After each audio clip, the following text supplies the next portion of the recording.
Oh, what's up, guys? We back at it again. Little night stroll here. Vlog number 17 days in a row. We're doing it 17 days in a row. So, I only thought it appropriate, as Winston here is taking a whiz. This dog will literally pee for like a minute straight. It's insane. But anyway, so it's only appropriate for episode number 17 to talk about the ballot initiative Prop 17, formerly known as ACA 6, and why it's important and why I think it's important. And I'll tell you the whole story behind it because we just telling stories out here. So it all started. Sheesh. My introduction to this stuff probably started back in 2012. Like I said, I just quit my job to do the gym full time, and at the same time, I got an opportunity to, or actually before that, I got an opportunity to work with this nonprofit called Soul Society, and they would send us interns that would come and work at the gym and basically help clean and do chores and stuff like that, and just be overall helpful kind of guys, right? And so in order for you to be in that program, you had to be on either probation as a juvenile, you were on welfare, or you were in foster care.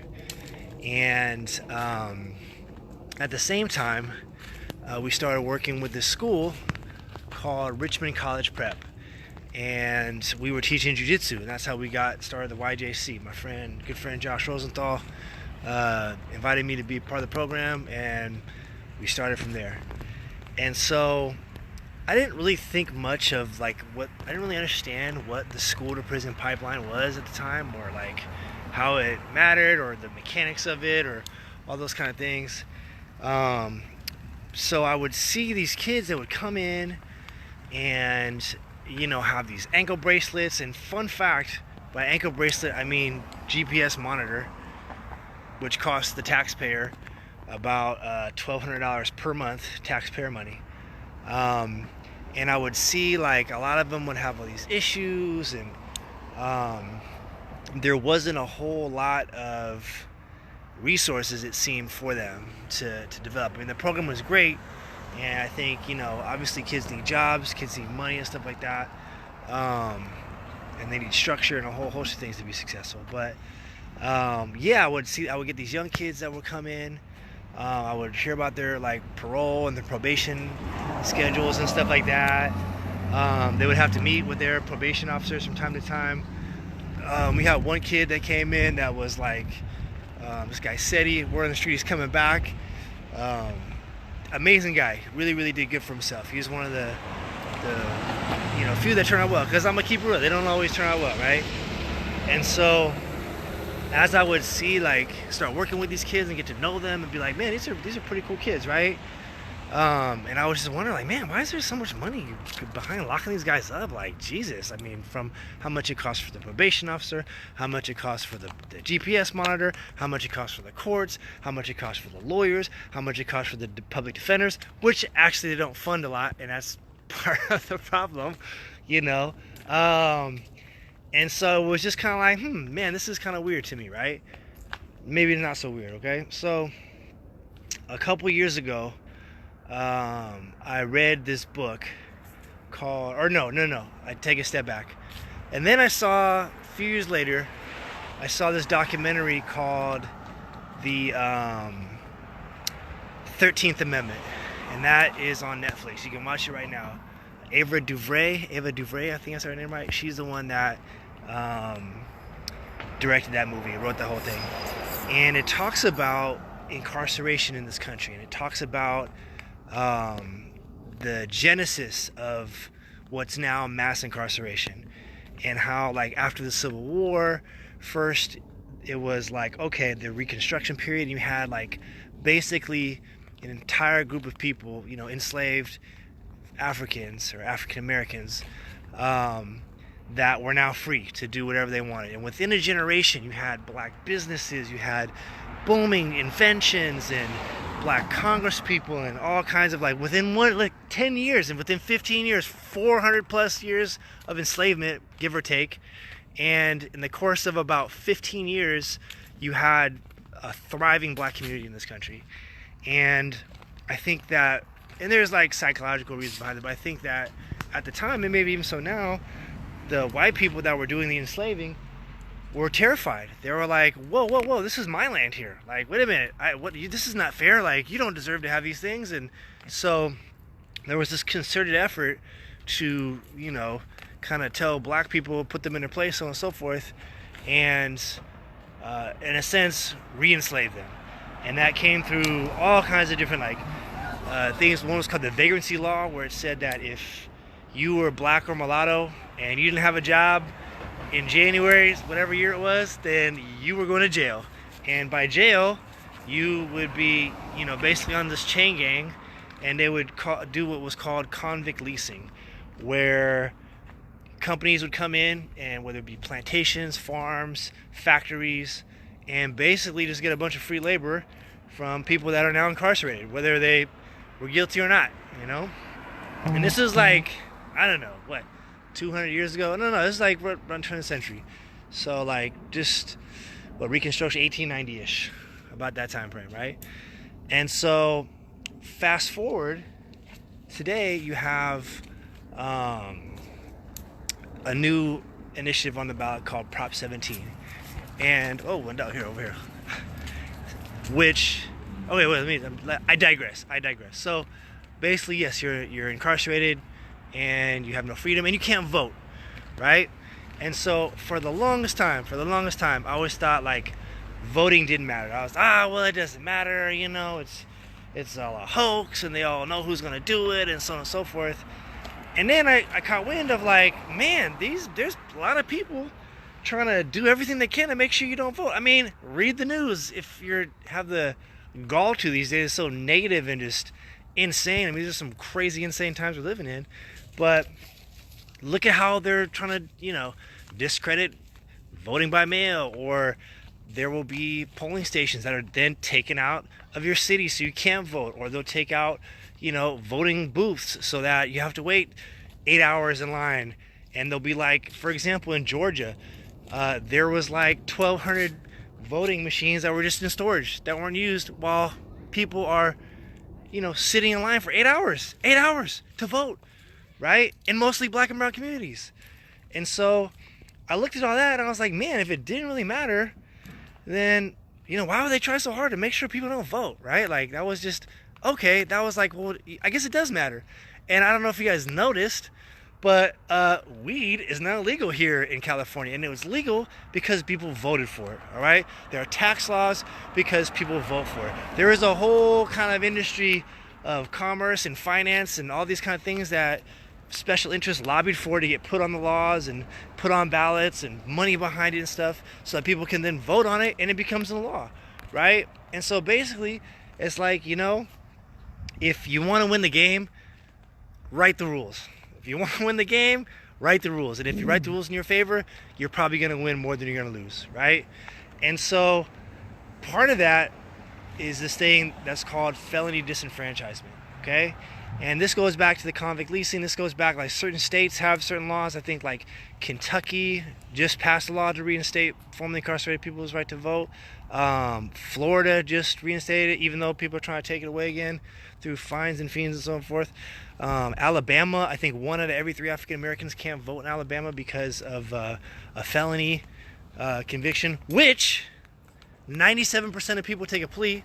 So if you're in jail and you get arrested for whatever reason, whether it's within or not in your control, and they say, yo, we're going to throw the book at you. We had a guy that, from what he told me, he was in some trouble. His public defender was like, dude, you're not guilty. Don't take a plea. He just had a baby. And they were like, yo, we're going to put you in prison for 14 years. Or you can take this plea and you'll just do 45 days of, weekend incarceration and confinement. But you will be a felon.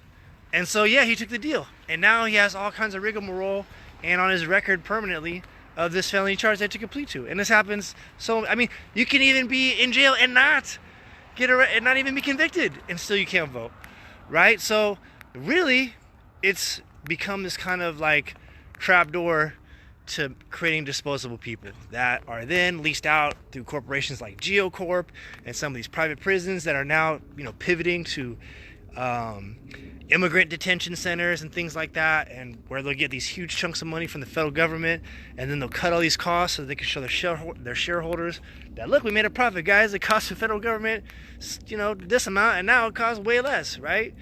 And because we cut the corners. Oh yeah, I forgot, all these people died, and we're feeding these people garbage, and they're sleeping on tinfoil sheets, and they have no bedding, and we're packing people in like sardines. I mean, there's that. But hey, we're making a lot of money off it, guys. So we have a vested interest to make sure people stay incarcerated. So I digress. My point is that Prop 17 on the ballot this November is going to give formerly incarcerated people on parole or probation the right to vote. All right. And in the state of California, that's about 50,000 people. Okay. And if you look at a lot of these local elections, we're California. It doesn't matter. Da, da, da. A lot of these local elections are decided by like 1,000 votes or so. These are not like, these are local ballot initiatives. This says whether schools are funded. Another huge example of how disproportionately unfair this stuff is. There are a lot of counties here in California that have these huge prisons, right? And the main economy is that prison in that community, right? Where they get tax dollars from is based on the population of people. Most of those people are incarcerated, and none of those people get a vote.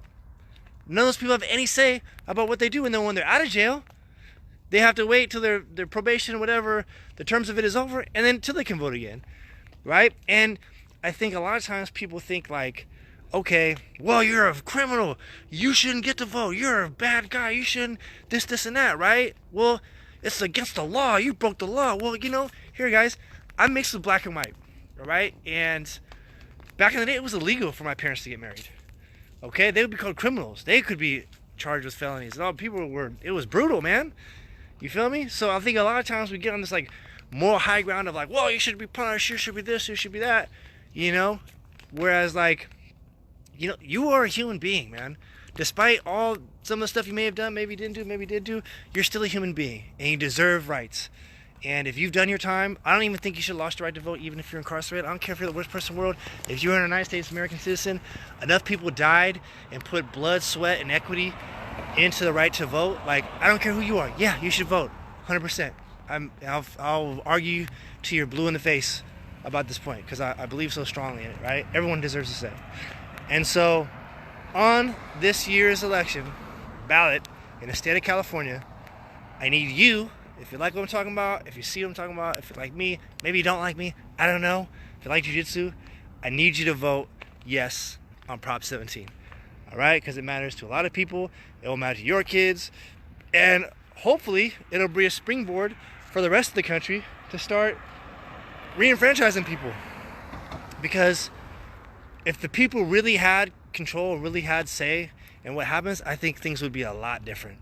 All right? I think a lot of these politicians are scared because they're special interests, and people all making all this money are the ones that are really calling the shots. And if the people really started calling the shots, holy moly, we would probably pay more for schools than we do for prisons. All right? There was a jail. Guys, if I'm blind, look this up for yourself. It was in La Honda, that's west of Palo Alto. It was called Log Cabin Ranch. All right? And this place was this beautiful kind of like ranch place or whatever. And they had a $5 million a year budget. $5 million a year. And you know how many kids they incarcerated? 20. All right? So 20 kids, $5 million per year. That's $250,000 per year per child. Okay? $250,000 per year per child of taxpayer money. And you know what? A lot of them kids they weren't teaching them kids stuff. They weren't giving them therapy. They weren't giving them job training. They weren't leaving with degrees. They weren't leaving with like coping mechanisms. They weren't leaving with housing. They weren't leaving with jobs. Right? They were leaving and then getting bumped up to the big boy prisons like Santa Rita and San Quentin and some of these other organizations, right? While the taxpayer, you and me, were on the hook for that bill. And all these guys were getting paid from it too. And then you know what? They had something that went down where a bunch of the kids escaped. Apparently they called their buddies and they just bounced.